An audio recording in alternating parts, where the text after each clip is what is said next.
po natin, sa totoo lang, hindi tayo exempted na minsan dadanas tayo ng darkness, tama?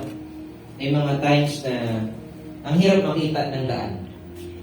I don't know kung ayan dinadanas po ngayon. Pero may mga pagkakataon sa buhay natin na ang hirap magpatuloy sa buhay kasi ang dilim ng paligid. Tama?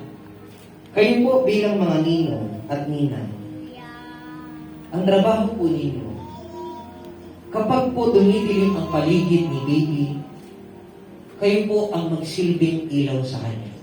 Amen. Kayo po ang magsilbing liwanag. Kayo po ang magbigay ng direction sa kanya. I-guide niyo po siya. Mahalin niyo po siya kung paano magmahal ng isang tunay na magulang sa kanya. At kung may mga pagkakataon man na, alam mo yun, kung may mga pagkakataon man na si baby ay tumitigas ang ulo, ang hirap ng pasunurin, nahihirapan si mami at daddy na pasunurin si baby kasi ang tigas na ng ulo ni baby. Kayo po, baka sa inyo po makinig si baby. Mag-iilaw po kayo sa kanila. Mga ninong at ninang, tatanungin ko rin po kayo, katulad po ng ginawa ko sa tinanong ko po yung ating mga parents. Kasi baka meron sa inyo nabilitan na. O meron sa inyo, uy, itong pinasok ko. Tatanungin ko rin po kayo. At sasagot lang po kayo ng we do kapag kayo po ay nag-aapi. Again, you are here today in the presence of the Lord. At we are making this commitment in the presence of the Lord. Ninong at ina, tanungin ko po kayo.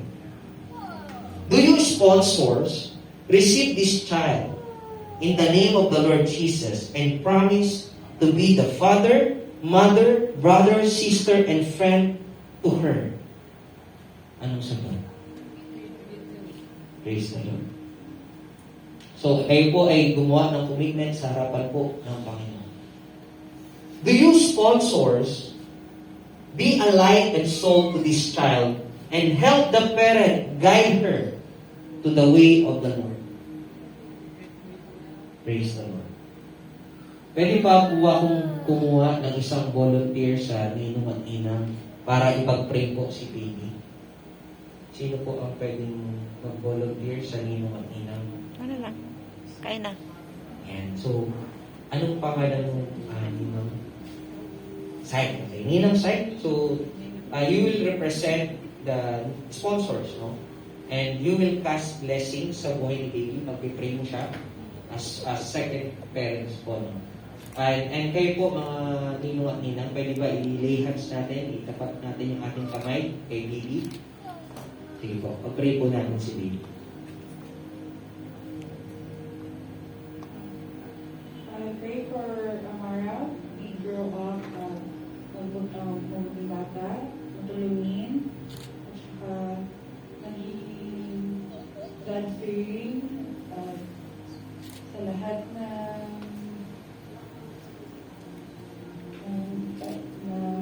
pagsubok na dumating sa kanya. She may grow up like her mom and their dad, but may takot sa Diyos. Amen. Amen. Thank you, Lord. Daddy, ikaw naman, because ikaw ang head ng family, pag-pray mo si baby, at i-promise mo mag-pray sa kanya to dedicate her to the Lord.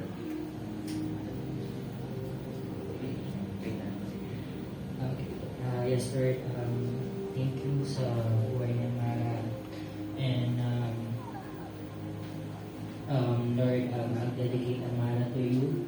Panginoon, na ikaw yung mag-guide sa kanya, not just for her physical or but spiritually, Lord. We dedicate her para yung dedicate namin siya sa inyo, Lord, upang lumaki siya na may takot sa inyo, Panginoon. And we ask for your guidance as well, Lord, as a parent, as a father, and for our mommy na i-guide siya ng tama, Panginoon. And more blessing for us, Panginoon. And we really ask for your guidance, Panginoon, moving forward. And that's all. Thank you. Ako naman po ang mag-pray. Pwede ba i-lay hands natin si Amara? We will pray for Amara. Hallelujah, Father. Hallelujah, Jesus. Hallelujah, Holy Spirit. Panginoon, salamat po sa araw na ito. Panginoon, dinededicate po namin si Amara sa iyo. Siya po ay anak niyo. Siya po ay pagmamayari niyo. Siya po ay sa inyo. Lord, right now, we pray bilang anak ng Diyos, mangyari po ang kalooban mo sa kanyang buhay. Lord, pagdating ng panahon, ipakilala mo ang iyong sarili sa kanya. Ilayo niyo po siya sa anumang uri ng sakit. Ilayo niyo po siya sa lahat ng masasamang tao. Ilayo niyo po siya sa mga maling sitwasyon. Ilayo niyo po siya sa kapahamakan.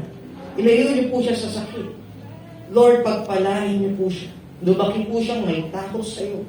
Lumaki po siya na ikaw ang Diyos na